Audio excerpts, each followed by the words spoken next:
Hello everyone, नमस्ते प्यारे बच्चों। अब हम समझेंगे कि साझेदारी फर्म में पूंजी का क्या महत्व है। हर साझेदार जब फर्म में शामिल होता है तो वह कुछ धन, वस्तु या संपत्ति लाता है। यही उसका पूंजी योगदान कहलाता है। पूंजी के प्रकार। सामान्यतः पूंजी दो प्रकार के होते हैं। पहला है स्थायी पूंजी।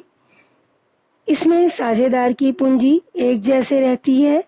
यदि अतिरिक्त धन की जरूरत हो तो अलग से चालू खाता बनाया जाता है, अर्थात इस पूंजी खाते में पूंजी पर ब्याज, आहरण पर ब्याज ना जोड़ा जाता है और ना ही घटाया जाता है। इस पूंजी विधि के अनुसार पूंजी स्थायी रहती है। दूसरा, परिवर्तनशील पूंजी। इसमें लाभ, हानि, आहरण, ब्याज आदि को जोड़ या घटाकर बैलेंस बदलते रहता है। अधिकांश फर्में इसी पद्धति को अपनाती है, अर्थात इस विधि में पूंजी परिवर्तनशील होता है।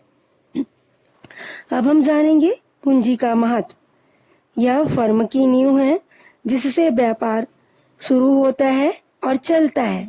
लाभ बांटने का अनुपात अक्सर पूंजी योगदान पर निर्भर करता है। बैंक से ऋण लेने में यह भरोसा दिलाती है कि साझेदारों ने निवेश किया है। पूंजी और ब्याज। अगर डीड में लिखा हुआ है तो पूंजी पर ब्याज दिया जाएगा, लेकिन ध्यान रहे यह ब्याज लाभ से ही दिया जाता है, हानि से नहीं।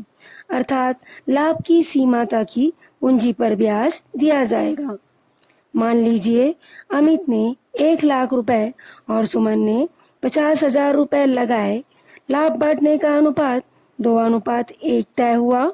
अब यदि साल भर का लाभ 90,000 रुपए हुआ तो अमित को 60,000 और सुमन को 30,000 रुपए मिलेगा। अर्थात लाभ का बंटवारा 2:1 के अनुपात में किया जाएगा।